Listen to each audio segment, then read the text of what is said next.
Hey, what's up, everybody? This is Stone Cold Steve Austin impersonator Phil McDonald, here to tell you to go support Going In Raw and Friendo Club at patreon.com/Steven Larson. They got bonus episodes, ad-free audio, a weekly newsletter rounding up the weekend wrestling news, and a bunch more. Patreon.com/Steven Larson. Go support or get hit with a stunner. Hey, friendo, Steve here. And Larson. And welcome back to Going In Raw, the only pro wrestling podcast you need to be listening to right here at youtube.com/Steven Larson. Available wherever podcasts can be found, and of course, taped live at the Twitch at twitch.tv/Steven Larson. This Saturday, it'll be a sight to see. We're going to be doing our live reactions to Triple Mania. Isn't it 30? And that's why they're doing 30, 3 of part them? 1. Yeah. Part 1, part uno. Yeah. And then in June, I think, is part dos. And then in like October, August or something like that is part tres. They are the most fun shows of any given year. These days, unfortunately, we can't co-stream them, but usually they're at a reasonable price on the fight. Yeah. And so you can check them out there, or if you could find it somewhere else, good for you. Watch along with us, and we'll have a blast, man. Enforcer's going to be there, and of course, lot's riding on Triple Mania. 50 some odd points are on the line, and I think Enforcer's down like maybe 20.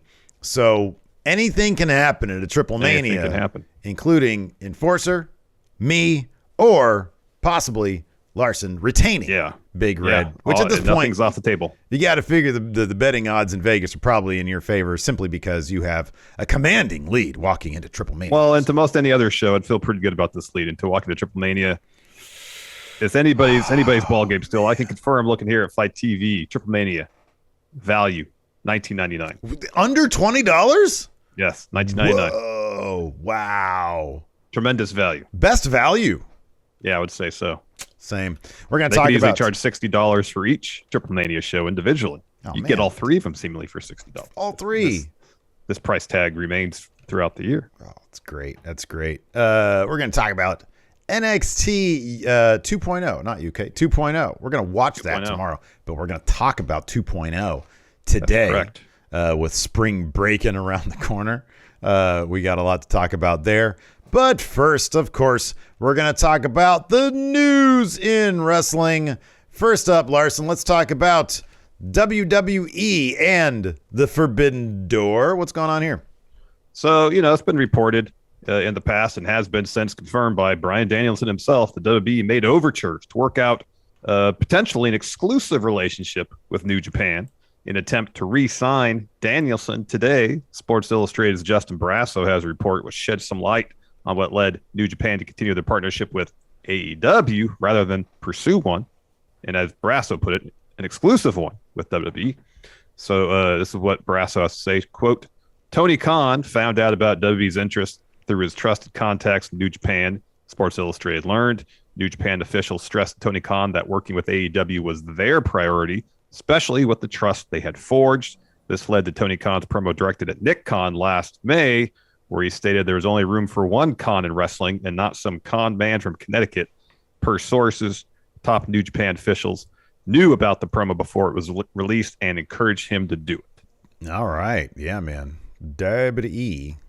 Yeah, that's cool. It's, it's nice to know that there doesn't seem to be a lot of resentment there from New Japan, because AEW really did seem to put the screws to their westward expansion for a bit. Well, it's that, and then, announcing the formation of the company right before Wrestle Kingdom. Yeah.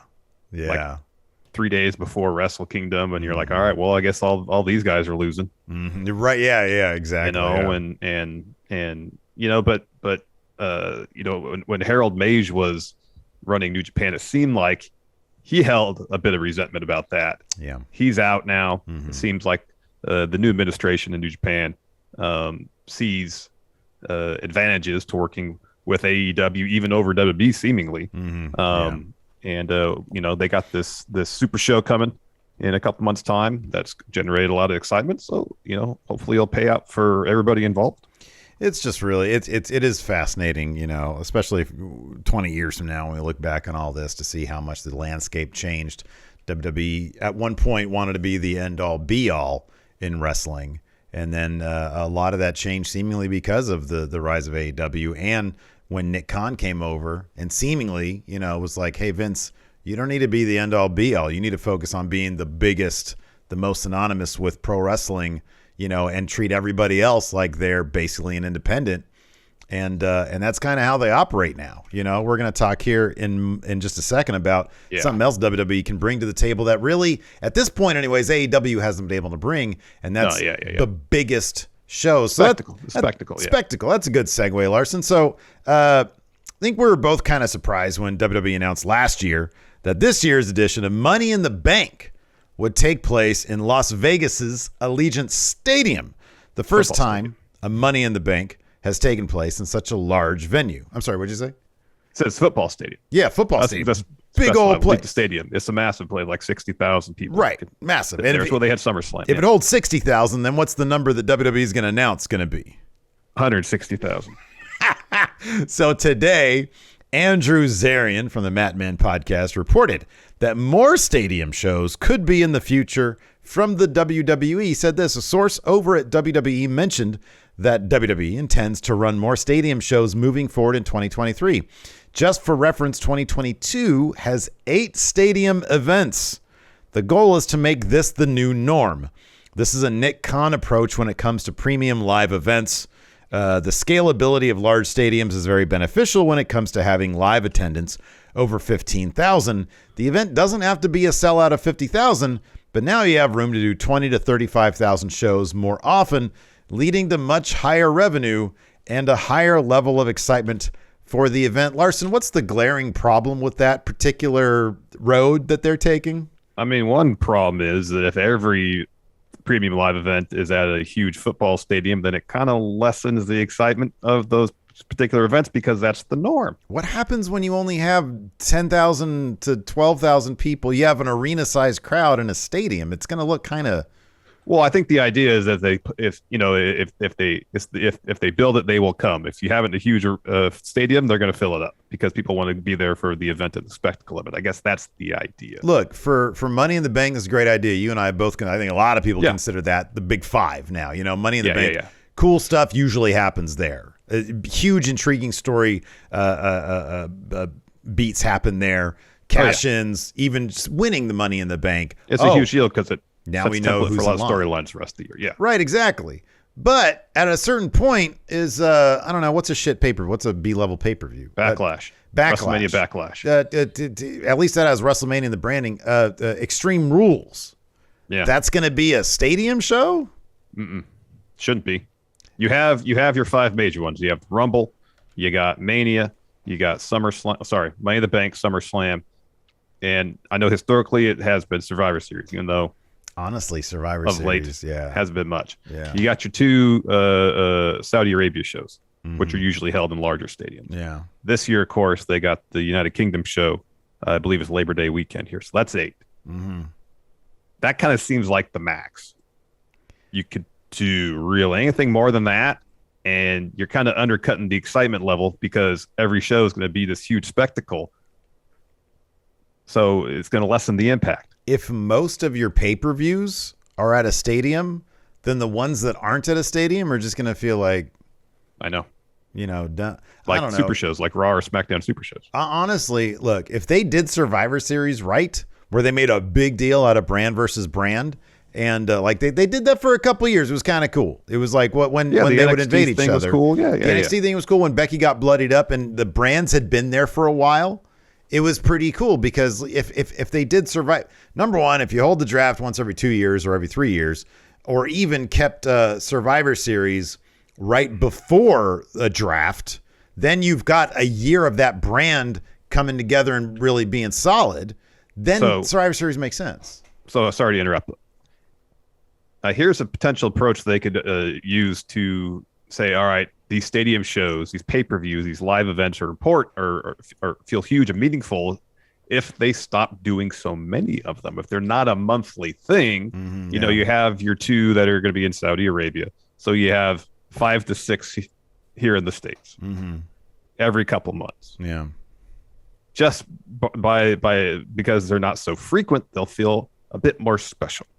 Yeah. Maybe they can pull it off that way. But if they have monthly pay-per-views and they think, okay, a majority of these every year we're going to do in football stadiums, then yeah, if that's the norm, people will be like, okay, what's the huge deal then? And you're going to have 20,000 people showing up to a 40,000 seat venue. Let me ask you this. Joe Juarez here in chat brings up a good counter to this. He says, I don't think they care as much about the gate so long as the presentation is impressive and it makes the sponsors and networks happy. Certainly, putting on a monthly giant spectacle, I mean, logistically sounds like a nightmare for WWE, given how much we know they put into WrestleMania. But let's say they're able to do it. I think that's a solid point. It's just, okay, then you need to block the crowd properly so that it doesn't look like you have a mass, which they can probably figure out how to do as well. I mean, that's what they did at WrestleMania a couple of years back when they had, 25% capacity in Tampa? Yeah, that's a good point. There's ways to do it, but I think also people are under the understanding, all right, circumstances dictate this is going to be a full crowd. We all know this is the deal. So, hey, we're getting some fans in attendance rather than Thunderdome, WrestleMania, cool. But if people know, hey, they could potentially fill this place. Yeah, right. And they didn't. Yeah. Potential is for it to actually look less impressive. They have this show at this giant stadium and there's 12,000 people there. Well, what do they love to do? They love to show it, and then they like to give their look. If 50,000 people are there, it's impressive, and they'll call it 73,000 people. Yeah. If 12,000 people are there, what are they going to call it? 20,000, and then like block off the upper deck or something and just not show it. Oh, look at this, 20,000 people. That's not even an impressive number. This is something they could maybe do, and I don't know if they would, but there's a middle ground. So there is a lot of, I believe a lot of the MLS soccer stadiums are larger or around the same size as your typical arena, but it's an outdoor venue. Some of them I think are larger. You talk about 20, 25,000 seats maybe. Yeah. I think the one in San Jose is a pretty decent sized place. Yeah. Maybe run shows there. Yeah, right. Yeah. So you're not faced with having to fill 30, 40, 50,000 seats. You get the spectacle of the huge the large open air stadium without the pressure of filling it up. Yeah. With 50,000 people. Honestly, just bring back cool looking sets, man. Just, I don't need the giant LED board with the graphic on it, man. Give me a giant fist or something. Extreme Rules. Give me like a giant, fucking 80-foot, table and ladder and stuff, big. Yeah. To scale like it's a Giants table. No, I get what you hear. You know what I mean? I like the entrance could be under the table or something. Giant was going to have a table. That's what it would look like. Yeah. I like this. This makes me laugh when I ask that question. If they have 12,000 people, what are they going to say it is? DJ B Rad here just says 73,000 people. It's their go-to number. It's just that's the default. Yeah, that's the minimum. Look, if they can make it look really, really cool at these giant stadiums on a monthly basis, I don't know, maybe this will work. It just seems a bit out of what realistically they can do. But hey, Vince, Nick, prove me wrong, right? Yeah. Oh man, so this was kind of they had. So I was going to make this one point. They had problems filling up stadium in Dallas for Mania weekend for 2 days. Yeah. So. Yeah. Let's talk about this. One of our favorite tag teams seem to be stepping away from wrestling, man. Jessica McKay, Cassie Lee, formerly in WWE known as the Iconics, known now as the Iinspiration in Impact Wrestling, announced today that they're stepping away from in-ring competition indefinitely. The duo shared a statement which read, "We first want to thank Scott D'Amore and the entire Impact family. We've had such an amazing experience working with the incredible Impact staff and roster. We will cherish these Impact memories forever. We are excited to start a new chapter in our lives and explore other opportunities that may come our way." They have a very loyal and pretty large social media following. They're both wildly charismatic. Oh yes. That alone probably can carry them pretty far. I really enjoy their work, man. I know you do too. So hopefully they find something that they're really happy doing, and I wouldn't mind seeing them back in wrestling one day if that's something they want to do. Yeah, exactly. That's something they want to do. But yeah, as you mentioned, they're two extremely talented, charismatic individuals. Whatever they do next, I'm sure they'll be wildly successful at it. and looking forward to seeing what that might be too. Abs, take a guess. What do you think they're going to do next? What's their next big project together? I mean, the most logical thing is acting of some sort, I would think. Yeah. Some sort of like animated show like Scooby-Doo where they solve mysteries. Okay, that could be good. Animated in that old school style. That would actually be amazing. It'd be pretty neat. Yeah, now I just want that. Anyways. Let's take a quick break here to get a word from our sponsor, Blenders Eyewear. Fresh from the sandy beaches of San Diego, California comes my new favorite sunglasses brand. I'm talking about Blenders Eyewear. Check out these Ice Crush shades I got, Steve. Whoa, those are cool, man. They do look cool. I wear them on my morning walks or I'm out running errands. They fit great, and they look even better. Heck yeah, man. Check out my Stone Breakers. Whoa. That's right. Blenders founder Chase Fisher started the company to create adventurous, mid-priced eyewear, and Blenders' team of in-house designers continue that philosophy by coming up with new styles, like orange polarized wraparounds. Think Bret Hart sunglasses, but orange, and tortoise shell frames with purple lenses. Yeah, and unlike expensive big brand shades, Blenders are affordable while still offering the same cool factor as other leading styles. And Blenders has more than sunglasses. They also offer prescriptions, glasses, readers, and blue lights, as well as a snow collection with goggles and accessories. So live life in forward motion with Blenders today. To score 15% off your Blenders purchase, visit blenderseyewear.com and enter promo code RAWVIP. That's blenderseyewear.com, code RAWVIP for 15% off. Blenders, rocked with pride worldwide. And before we get back to the show, let's get a word from our sponsor, Upside. I got to tell you, Larson, every time I'm out getting gas or grabbing some food at a restaurant, man, I'm noticing that everything is more expensive. This inflation is really hitting me where it hurts, man. I hear you, Steve, which is why I started using Upside when I'm buying gas or dining out, because Upside gives me cash back on those purchases. I've bought everything from gas to burritos, and with each purchase, I've gotten cash put back into my pocket to buy even more burritos. Woo. I've tried it. It really works, and it's great because it means I can get more burritos. More burritos, that's right. And Upside is easy. Just download the app from the App Store or Google Play, claim an offer on whatever you're buying, check in, pay as you normally would with a debit or credit card, and bang, you get paid. You can cash out anytime to your bank account, PayPal, or an e-gift card for Amazon and other brands. And you can earn 3 times more cash back with Upside in comparison to credit card rewards or loyalty programs. So download the free Upside app and use promo code RAW to get $5 or more cash back on your first purchase of $10 or more. That's $5 or more cash back on your first purchase of $10 or more using promo code RAW. Let's talk about NXT 2.0 Spring Breakin'.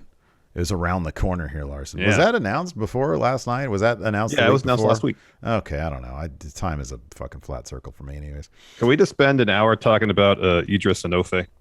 Yeah, of course. Yeah, he's awesome. Because his entrance gear was amazing. Yeah, it was really good. The cape and everything he had. Yeah. Amazing. His promo bit backstage with Malik Blade. Yeah. Fantastic. Idris Enofe, my new favorite performer in NXT 2.0. Can we please get these guys some wins and a shot at the titles? Like, who has the titles right now? Oh, Pretty Deadly. Yeah.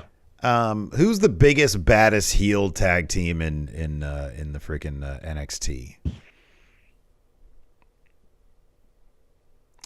I mean, the Creeds are good guys now. Yeah, I know. Grizzly Young Veterans might not be there anymore. Yeah. Yeah, something like that. Yeah, like when Harlan comes back from honeymoon, if him and Gacy get those tag titles. Yeah. That would actually be a cool matchup. How cool would it be? You build these guys up slowly to the point where, they put together some wins and then they are that awesome underdog tag team because they are terrific, man. They are so terrific. They really are. They really are. That backstage segment I thought was fantastic. Just absolutely fantastic. Yeah, absolutely. I mean, as a whole, NXT, I think, is of all the shows we watch on a regular basis, is more my enjoyment factor is so tied to my mood and my own particular whims. Oh, wow. Yeah. It just is. Yeah. Don't know why. Mm-hmm. Probably because in a lot of ways the show's the show with the stories I kind of find myself least invested in. Don't you like how like whenever we review a show, we always preface it with a deep dive into our own psyche. This is my mood when I was going to watch this show. We both do it. It's hilarious. So I know, but you know, like one's outlook on the day and on the particular program influences their enjoyment level. I would think quite a bit if you go into any show, wrestling show or otherwise, thinking, then sometimes it takes something really spectacular to change your mind about things. Mm-hmm. Yeah, you know, if you're walking to a show and you got a positive outlook, unless it's absolute dog shit, you probably think, okay, that was pretty enjoyable. Anyways, they focused on wrestling last night, and you know me, I like wrestling in my wrestling show, so I feel like I got a lot more out of 2.0 this week than I did last week. I thought it was. I love that they're really sort of blowing up Roxanne Perez pretty quickly out the gate. You know, I think that's pretty neat. And I love that she's biting people. I think that's awesome too, because that was really unexpected. Her just gnawing into Mandy Rose. I think it'd be great if Roxanne Perez ended up being like some sort of like, you know, cannibal character. I think that'd be pretty neat. Well, they do need to give her some sort of character. Right now, her character is kind of just happy to be there. Cannibal. And so they need to. Yeah. She needs to develop a character. They're like they go back into that like snack area that they have, like the community area, and somebody opens up the fridge. They're like, "Hey, what is this weird mystery meat in this plastic sack here?" she just look at them and say, "Human?" Is that what she says? She says James Drake. Oh, gosh. So I don't know if Roxanne Perez is going to take place in this tournament, but they did announce a women's breakout tournament starting next week in 2 weeks' time. Yeah, I think 2 weeks' time. Yeah, and they introduced some of the competitors. I'll have to look and see what her name was, but they gave one of the competitors has a vocational gimmick of some sort. Kiana James. Okay. She's like a business person, but also like, you know, she's really adept at doing computer stuff because she calculated the odds. Oh. And she says this tournament is going to work out in my favor. Oh, so she's got sort of a vocational gimmick. Yeah, I like that. That's good. Human calculator. That's cool. You know, she goes to Vegas, does some card counting and whatnot. I like that. That's good stuff. She can actually teach Duke Hudson how to play poker. Right. He's like, oh, I didn't even know you could do that. Yeah. That's a terrible, it's not even an Australian accent. Yeah, no, that's good. Yeah, they got that tournament coming up. Bunch of people I don't really know much about, which is awesome. That's really what a breakout tournament kind of should be. Yeah. We had the actual announcement of Alba Fire's new name. Of course, it used to be Kaylee Ray. Now it's Alba Fire. Yeah. Which, if Alba does actually mean Scotland or whatever, that's cool. I'm down with that. It's just I just know Alba from like my friend from back in the day. We had some further splitting of the Diamond Mine. There's a bunch of like smaller story beats here, just sort of picking up things that have happened before. We did get the debut of Nathan Fraser. Kind of. Cool. Yeah. He was supposed to have a match, but then Grayson Waller ruined that. Yeah. And so we didn't even get a match. Yeah. Which is a bummer because Nathan Fraser is a really good wrestler. He is really good. And he seems to be palling around with Chase U at this juncture. We're good guys. Given they're good guys. They are, but given their fortunes in most of their matches, that doesn't bode well for Nathan Fraser. Well, going up against Grayson Waller doesn't at Spring Breakin'. I don't know. Grayson Waller does not win a lot.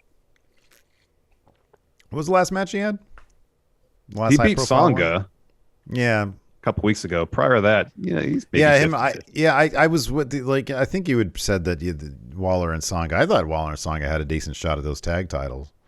And then it didn't happen. Think again. Yeah, I was wrong.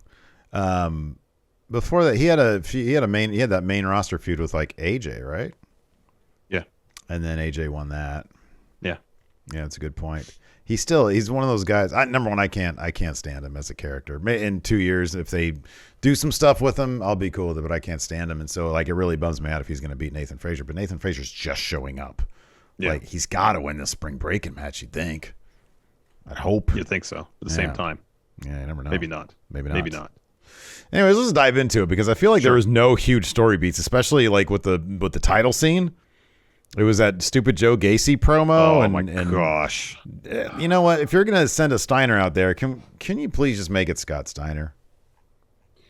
So help me wrap my head around this. All right, I'll try. I just don't know where the Druids come in. Why Druids? I mean, you could I get it from an atmosphere perspective. Yeah. How does employing druids fit with his character?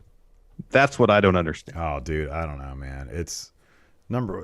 I thought he was going to be like a Fox News guy when we first, met him, and then he's morphed into like a Jim James guy.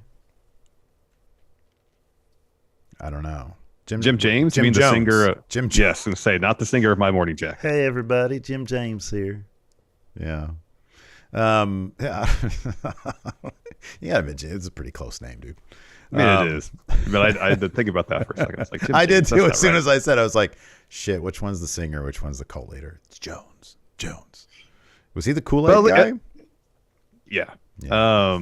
Like I really wasn't into what Joe Gacy was doing before Druids, but now that Druids are involved, not that it's necessarily because of the Druids, but just like they're just throwing a bunch of stuff at the wall. Okay, so would you be more into it if it turns out, like, what if the Druids all unmask and they're all smaller clones of Harland, but like with varying degrees of expertise with which they've been cloned?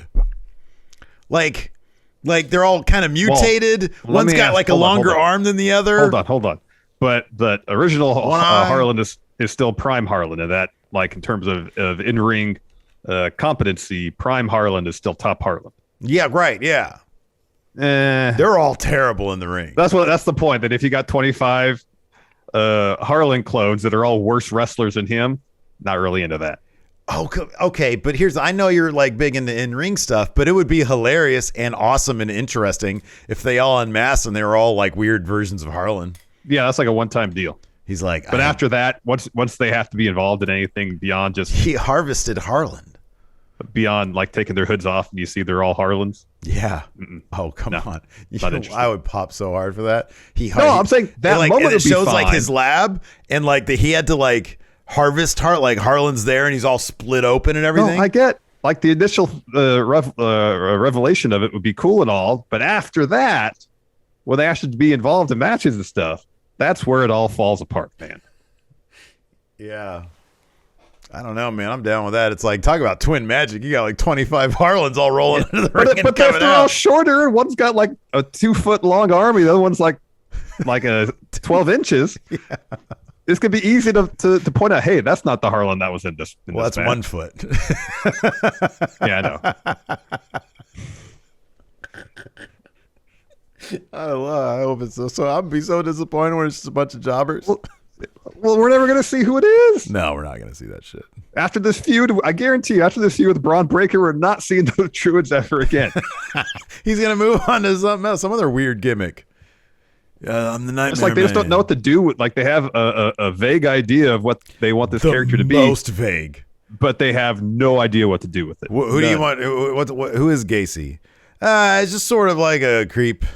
He's sort of a weird guy. He's got is he supernatural? Yeah, sure. Is he? He's talking about like wokeness and stuff. Yeah, he's like a Fox News guy. Also, it's like what? None of those guys seem particularly spiritual or supernatural. Anyways, let's just dive into this, man, because it's already off the rails. We've lost control here.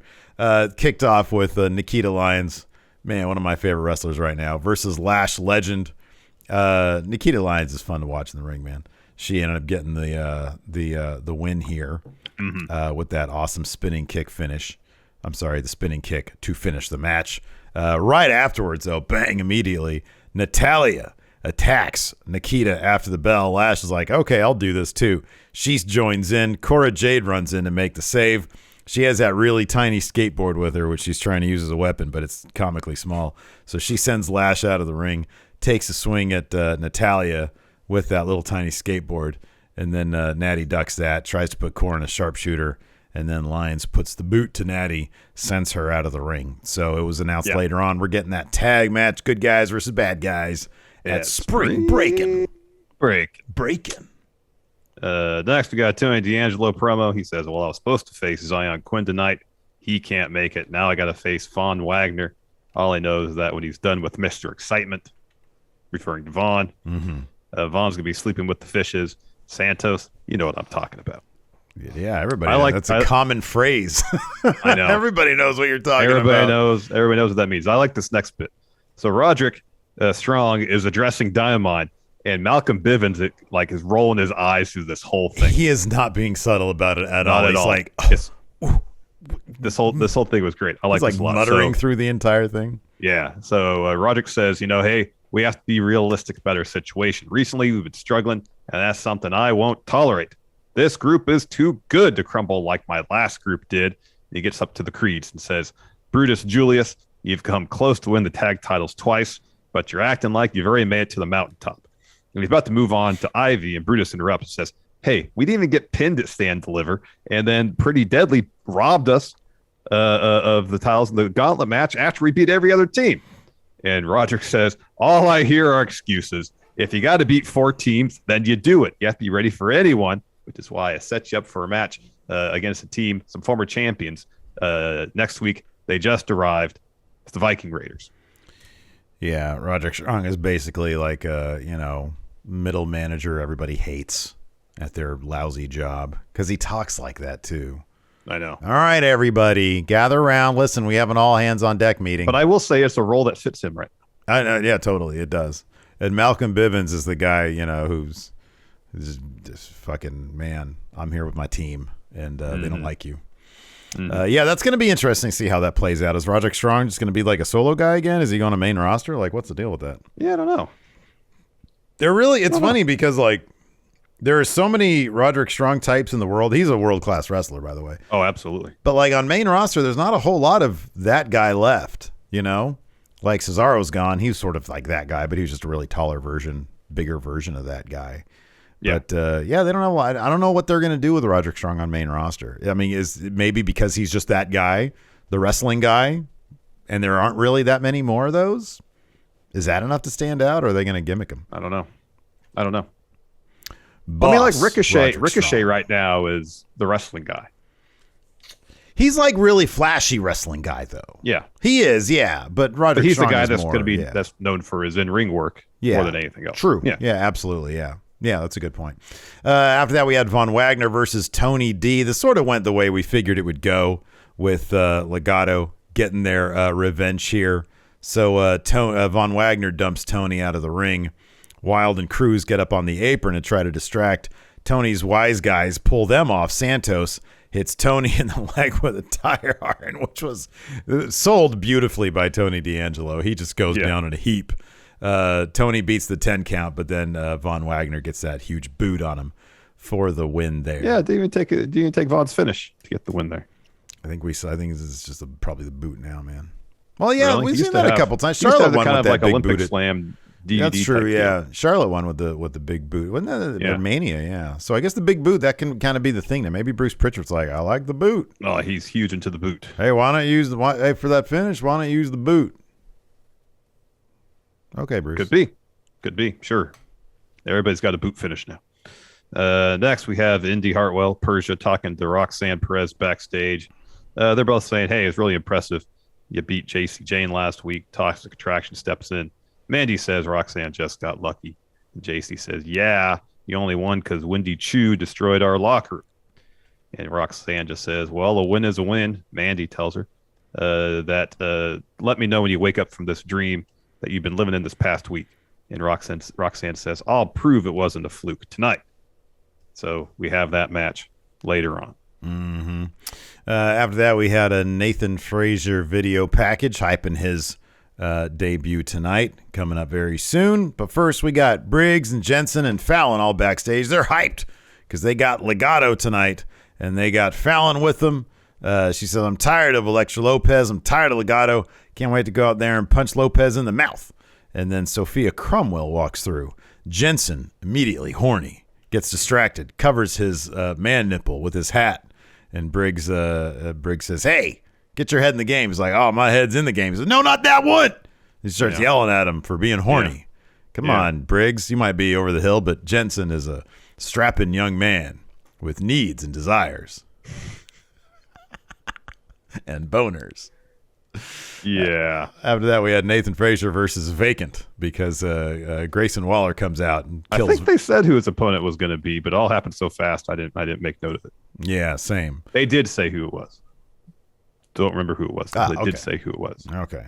Anyways, Grayson Waller drops vacant during his entrance. And I'm sorry, during Frazier's entrance. So Frazier's like, what the hell? That was my match right there. I was going to beat that guy easy. I took Gunther to his limit. It was Guru Raj was his opponent. Oh, okay. I remember him.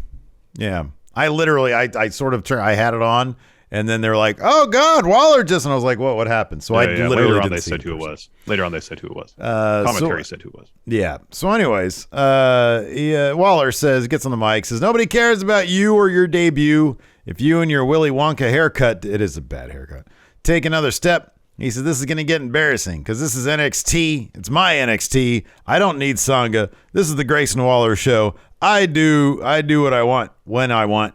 And then he calls out. He says, "Oh, look over there. You got the Chase U section. Losers. Chase U is a scam." And he says he tells Chase and Bodie to hop the barricade. They do. And then Frazier takes out Waller with a missile dropkick, sends him out of the ring, and then drops him with a suicide dive. And then Chase grabs the mic and he tells Waller that this is what? A teachable moment. Got that right. Yep. That's when they announced next that they're having the women's breakout tournament that starts in 2 weeks. And we get an Ariana Grace video package. Mm-hmm. Yeah. She's the first competitor announced. That's cool. And then we had Ariana Grace. I think she's Santino's daughter. Yeah. That's cool. Yeah. They are very young. I think one of the others was like 19 or something like that. 19. Yeah. Then we got a Tiffany Stratton interview. She's talking about beating Saray last week. She gets upset about Saray pulling her hair. Waller steps in. He's like, "Oh, first, I'm apologize for taking your time, Tiffany Stratton." But then he starts saying, "Who is Nathan Frazier?" And Stratton says, "Frazier looks homeless. His hair looks like straw, and he has a terrible accent." Mm-hmm. And then Frazier says, "Yes, he does." Sorry, Waller says, "Yes, he does have a terrible accent." He says, "Frazier wants to make his debut. He can do it against me, and his career can end before it even begins." Stratton's like, "That sounds great." Like Waller saying, he does have an accent. I hate people with accents. And then Mackenzie was about to... yeah.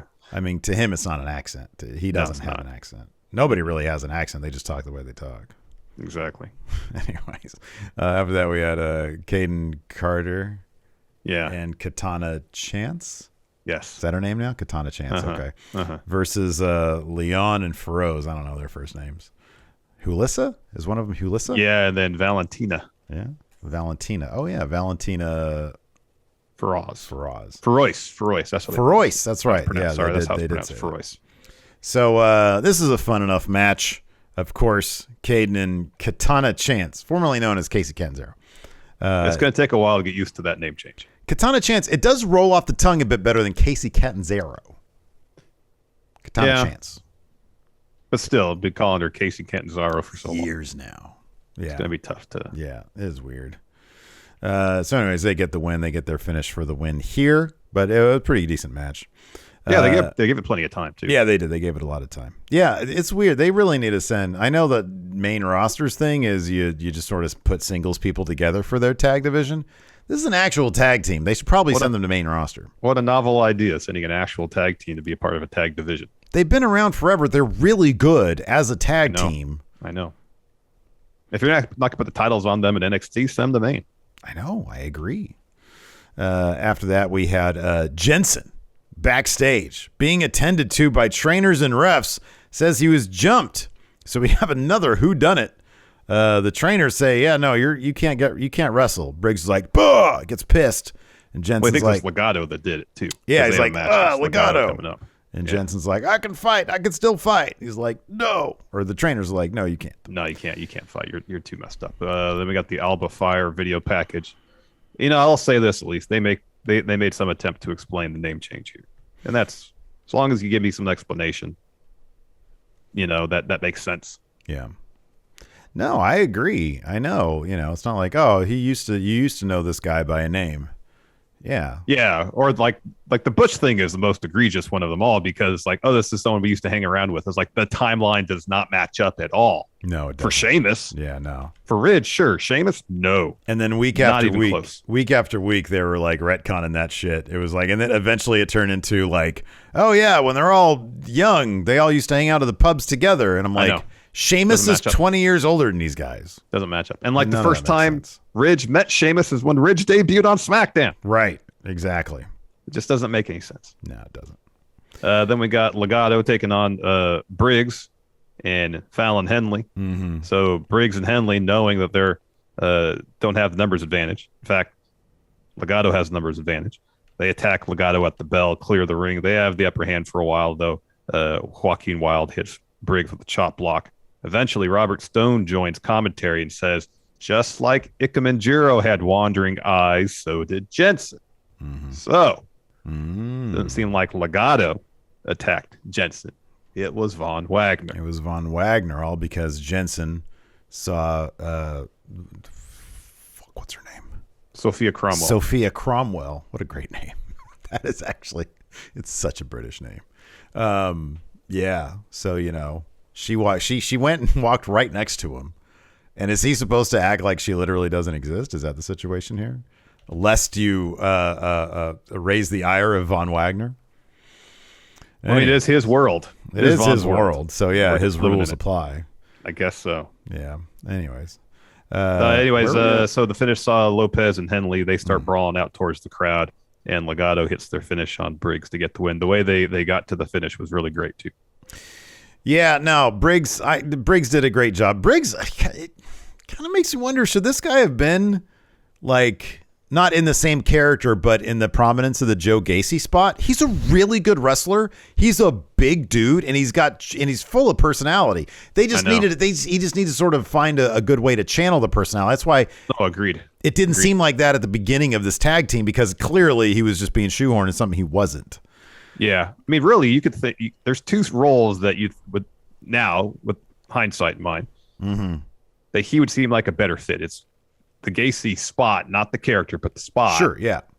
Or whatever they wanted to do with Von Wagner to begin with. Remember, Von Wagner was in that main event match to crown the new champ. Yeah. Imagine if they put Briggs in there instead, and then put Von Wagner with Jensen as a tag team. Because that would help. You're so right. That would have helped Von Wagner. Yeah. Which, you know, from the character standpoint, nothing's really clicked so far. Nothing. So put him in tag team. At least there's someone to work off of. Dude, think about Von Wagner and his short-lived alliance with Cool Kyle, right? Yeah. Like, you put him instead with it's Jensen. No, Briggs. Put Kyle O'Reilly with Briggs, right? No, I was gonna say put. Wait, where am I now? No, I'm sorry. You're right. But think of Von Wagner, but instead with Jensen as a tag team. Yes. And that chemistry works right there. Even what they were doing with his character works better if he's like, hey, I'm not sure where I fit in. Here's this other guy who doesn't know where he fits in. And that works perfectly. And yeah, Briggs and Kyle O'Reilly would have much better chemistry. You're absolutely right. Yeah. Anyways, yeah, so he's going to thing now with Jensen, I guess. I don't know. Anyways. Who knows? Yeah. After that, we had Natalya and Lash Legend interview. Natalya says, the shame, the Cora is so young and immature that she didn't get the message a few weeks ago. It's only fitting that next week is spring breaking because she's going to break Cora's legs, put the women's locker room on notice. But there is one woman that she has noticed, and that is Lash Legend. Lash says, next week I'm teaming with a legend. And Nikita, this isn't over between us. And then she also says she's in the breakout tournament. That is right. After that, we had a Kiana James video package. You mentioned this before. Human computer, office tech, IT person. I don't know what it is. Yeah, mathematician. Mathematician. Yeah, it could be. Yeah, mathematician. It's you know, kind of a vocational. She's Max from Pi. There you go. You know, she's trying to figure out the algorithm for the stock market, and she's using the what is the spiral thing? Oh shoot! It's an Italian name. Yeah, I know what you're talking about. Oh, it's on the tip of my tongue. It is same here too. Same here. Anyways, after that we had Solo Sikoa versus Trick Williams. I like how apprehensive Trick Williams looked when he was coming out. He looked like he was like, "Oh, this is not really my thing. I'd rather be a hype guy." Dude, Cameron Grimes comes off as so lobotomized, man. That's the only explanation for this, because even like it's like he didn't want to say to the moon when they were like, he'd be prompted. Like, wait, he has to go, where? Where know. You going? Where? Oh, you know where? To the moon. He's like a guy who's already over his catchphrase, but he's only had it for like a couple of years. I know. So anyways, what do we got here? So yeah, Solo Sikoa gets the win here with a top rope splash after a Samoa drop. Grimes gets in the ring. Him and Solo talk some trash. It's fairly good natured though. Solo's just like, hey, I really want that. And Grimes like, come get it. Yeah. And then Mello pushes Solo out of the way. He talks trash to Grimes. Solo looks to super kick him, but Mello moves. Instead, Cameron Grimes eats the kick. Maybe he just needs like a good shot to the head and he'll go back to being old Cameron Grimes. TNA superstar Trevor Lee. Exactly, yeah. So this next bit was great. So you got Idris Enofe. It already like in his entrance gear. And it's great. It was so awesome great. cape. It's so good. So he's asking Malik Blade, "Are you nervous about their match with the Viking Raiders tonight?" Blade says, "We've got this huge opportunity tonight against the Viking Raiders." And Enofe says, "Oh, we got this." He says, "Look in the mirror over here. This is what I see. I see a man with heart, with speed, with power. I see a badass who's not afraid of any man." And then so he says, "Now you look in the mirror and you tell me what you see."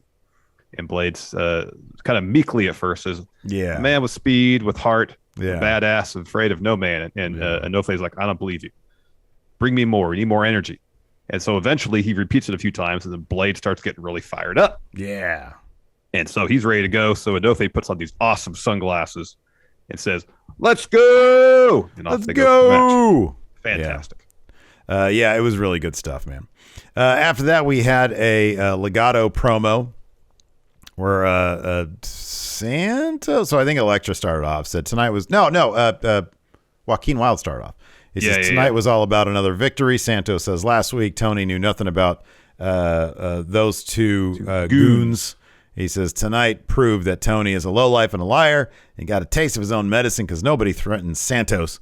He says, I got his message last week, and now he got mine. He got my message. Mine. He accepted my. He understands me. He understands. Yes. Yeah. Tire iron to knee. Yeah. Exactly. Get it? It's a tire iron because he put a boot, not a foot boot. After that, we had a No Fan Blade versus the Viking Raiders. The boot you put on a wheel, not one you put on your foot. Yes. You got that exactly right. So sadly, of course, they brought the Viking Raiders in so they're totally going to lose to the Creeds, right? Yeah, exactly. They brought Viking Raiders in to beat Enofe and Blade, just to remind people in NXT who the Viking Raiders are. Only to have them lose to the Creeds, I would guess. Yeah, that's a bummer. I want Idris and Enofe and Malik Blade. They're going to do the thing where they're like our favorites, and then they're never going to do anything. Yeah, I know. It's going to be a bummer because they're great. After that, speaking of great, we had this pretty awesome Wes Lee video package. It was short. It was to the point. Pretty much talking about now that he's a solo guy, what's he going to do? I thought this was really well done. I thought this was essentially he's the kind of the punctuation. I was like, I'm going to make waves like I was destined to do. Yeah.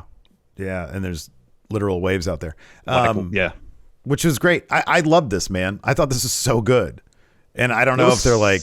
It was simple. Yeah, I know. Yeah. It didn't overstay its welcome. It was short. It was to the point. It was really well shot, too. Yeah, it was really well shot.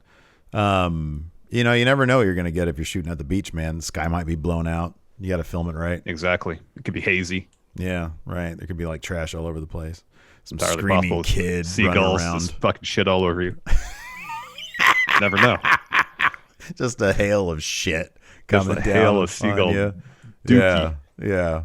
You stumble onto a nude beach. There's some fat slob with his dink out. Can't show that on the USA Network. Not even after prime time. I don't think even if you're PG 14, you can't do that. No, you can't do that. Or TV 14, whatever they call it. Can't do that. TVMA, you can't do that. I was waiting for you to take a drink before I said fat slob with his dink out. I knew better.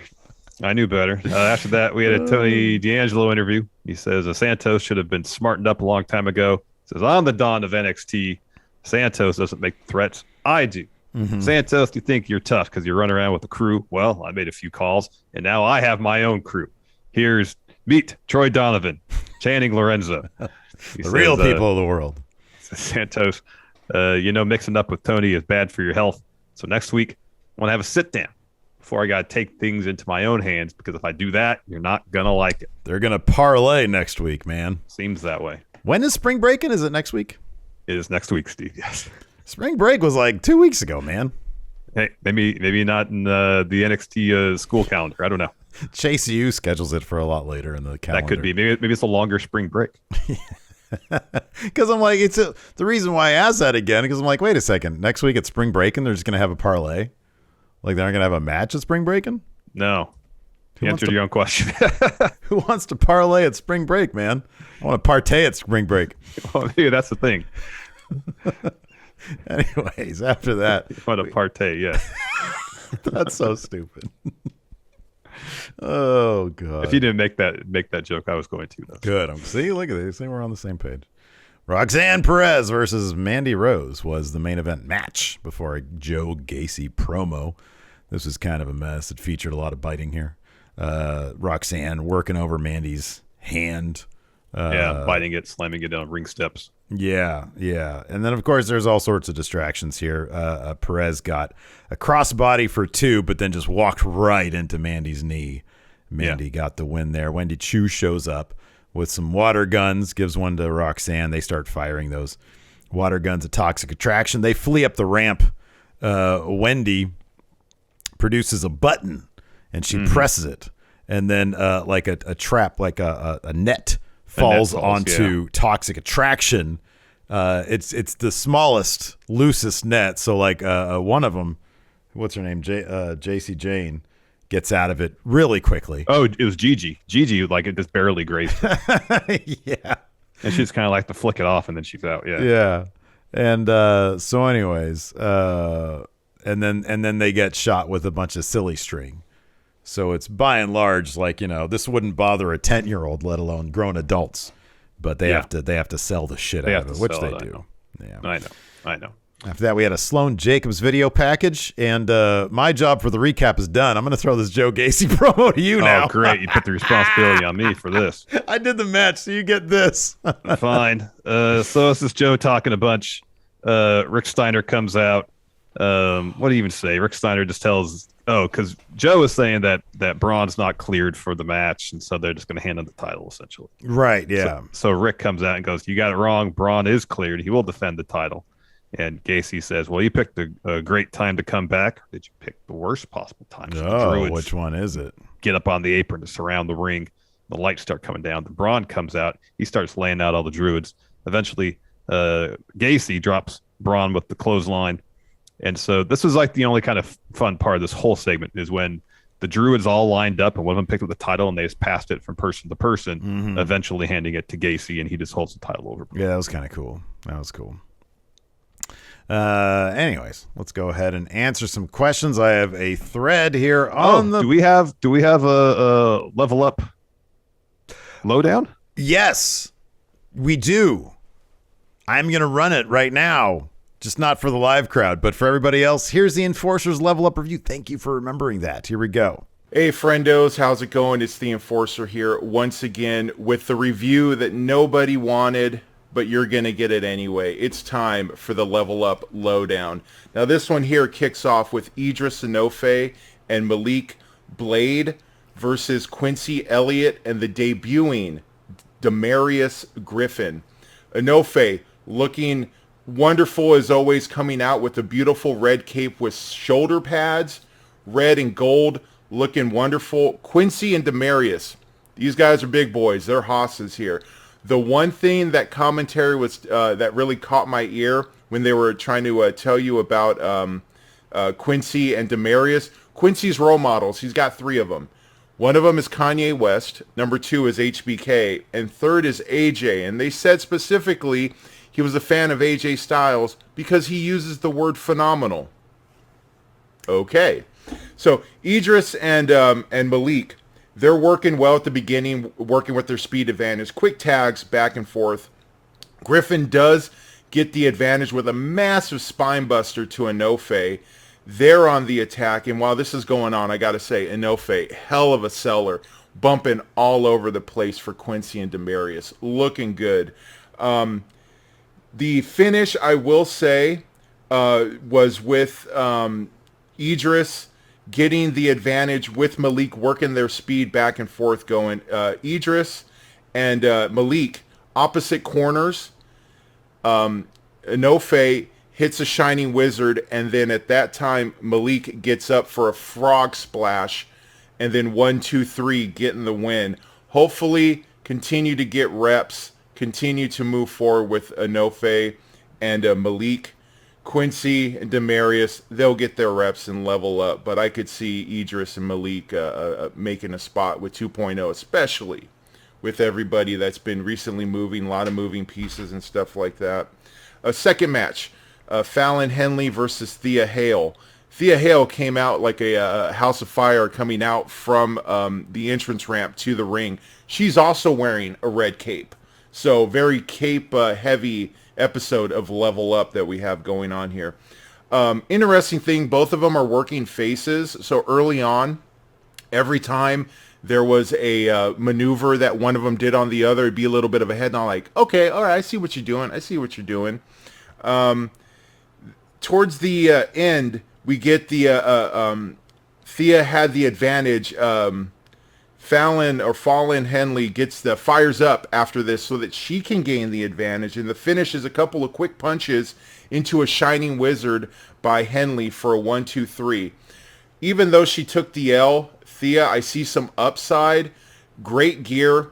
Could see a lot of things out of her. Fallon gave a tip of the cap, a nod, because she's working with Briggs and Jensen on 2.0. So she did a maneuver where she slid out of the ring and then gave a punch while her opponent was up against the ropes, and then she did the tip of the cap to them. And then your main event, Dante Chen versus Bodie Hayward. I have to say this at the beginning. The music that Hayward comes out to with that college alma mater rah, rah, rah music was killing me, because while that's going on, Brody's waving the flag, and then there's a bunch of people in the student section holding up the U. You know, so it just made me crack up. Other people may just go over their head, but I just thought it was funny. Also, I will say this, during this matchup, Bodie was an extreme hot mess, okay? He was wearing a headband, and he was looking like one of the ass boys. Also, he had very visible tan lines at the middle of his thighs, but he was wearing the trunks, so you could see a massive a tan line going there. One reason why I will bring this up is because commentary brought this up, because this was a rest-heavy match. There were rest holds, into a maneuver, into another rest hold, and then commentary, finally, I guess they must have saw the tan lines. In the middle of all these rest holds, Bodie gets a bloody nose. So not only that is he looking with his tan lines, with his headband bleeding everywhere, onto Dante, onto the mat. It was a mess, but I will say this, I'll give props. Brody got the win because I guess in a recent match these two had, Dante won with a crucifix pin. Brody was able to get out of it into a spine buster for a win. 1, 2, 3. Now, everybody knows my love of Arn Anderson. I love me a good spine buster. It just popped me to see this mess of a match. I will admit it needed work here, right? But for him to get a win with the spine buster, 1, 2, 3, and then you see him with Chase U there with his rolled up newspaper, and then just bleeding, all messed up, looking jacked up, but he got the win. So that worked out good. I am honored to give Steve 5 or so minutes for him to check his phone. Now, with all that being said, I'll throw it back to Steve and Larson. You guys have a wonderful rest of the show. I'll catch you guys later. Bye. Thanks, Enforcer, for that awesome Level Up review. Thank you, Enforcer. I can't. It's great because I don't have to watch Level Up. I just watch the Enforcer's review of Level Up. Oh, yeah, I know. It's good stuff. It's great. Great. You want to answer some questions? Yep. Let's go ahead and do that. I have a little thread here on the Patreon, patreon.com/Steve and Larson. I swear I have it here somewhere. Okay, Patreon, would you just please update the info here, man? Here we go. My goodness. I got it. We got 9 awesome questions here. I'll probably read 3 of them. This is great. Nikyle says, what NXT Steve gimmick would you use to repackage Joe Gacy and Harlan so that we can stop seeing this misery on our screen when he is on? NX Steve gimmicks.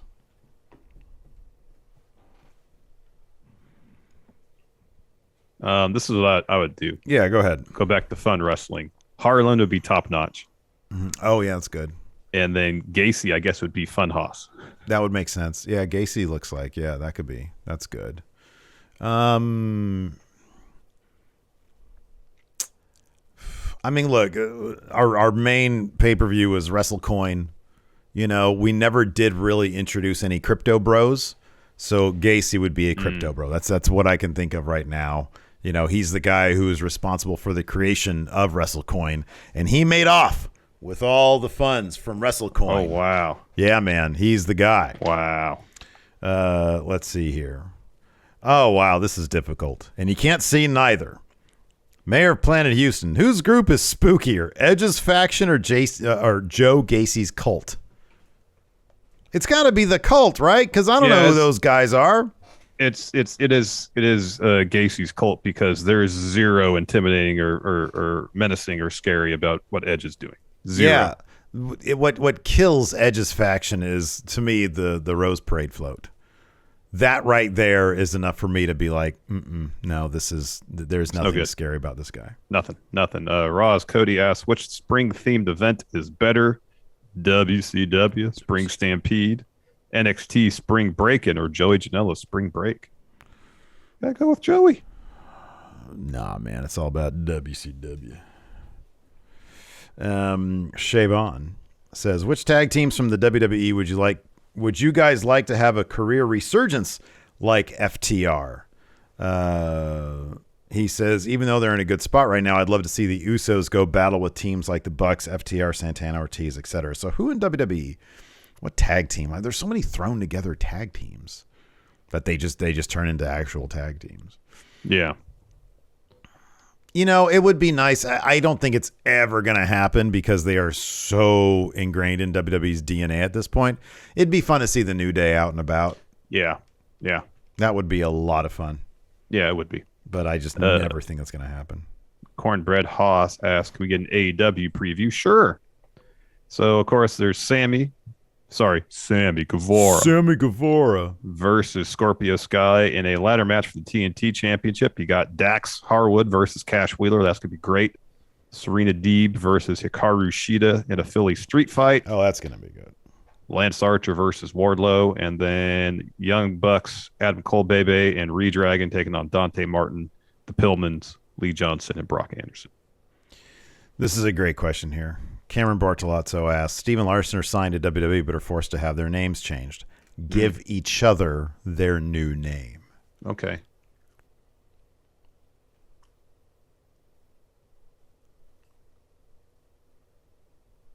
Yours would be Scott There. Oh, that's good. Okay, yeah. Yeah.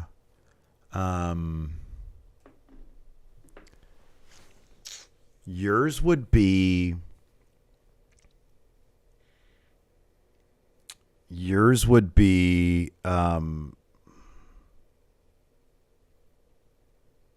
hold on, I'm almost there.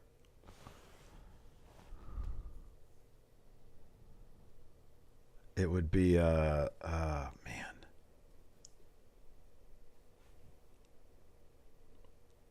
I'm trying to think of like a cool...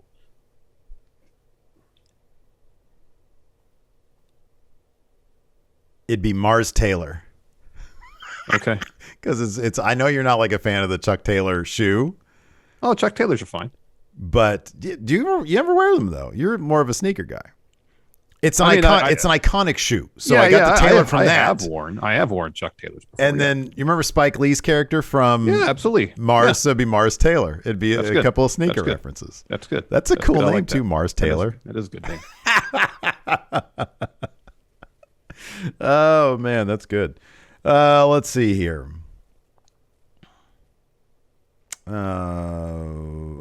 AJ asks, book your ideal Owen Cup finals on the men's and women's brackets.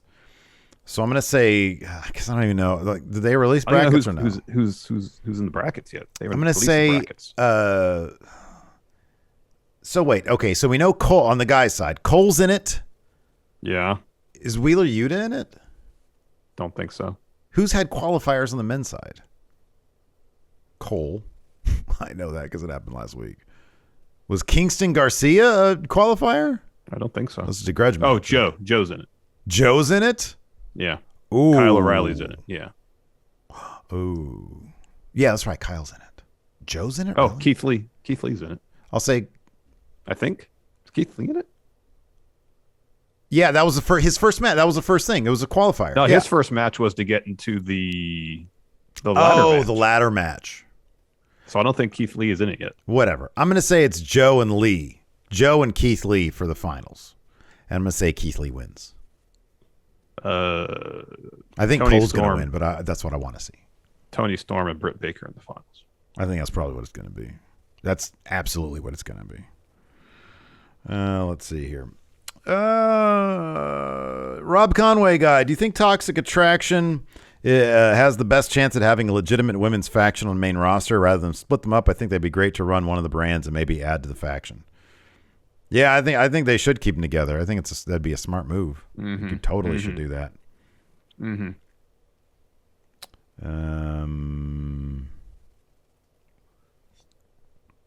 Dave Matushek says, considering that the former Roxy lost to Mandy Rose 1 week after her debut match, does that feel unfair to make her lose as soon as they come in? No. I mean, just being in there opposite the champion, it's a big kind deal. of a huge deal. They think highly of you. It seems you could just tell that they think highly of her. Yeah. Yeah. And then, if by the time they decide, all right, it's time to take the belt off Mandy, and they've developed a character for Roxanne that's resonated with the crowd. I mean, the crowd's already, supporting her. They're already chanting Roxy. Now if they can just focus on a character, develop that, she could be a contender, and you got a story in place. Well, she lost the first time. She's gotten better, stronger connection with the crowd. Then you have her win. Yeah, no, I agree. Absolutely. All right. Well, that's going to do it for us. Thanks, everybody, for tuning in. We appreciate it. Tonight, we'll be back for our AEW recap right after Dynamite. Thanks for tuning in. Until next time, we'll talk to you later. Bye.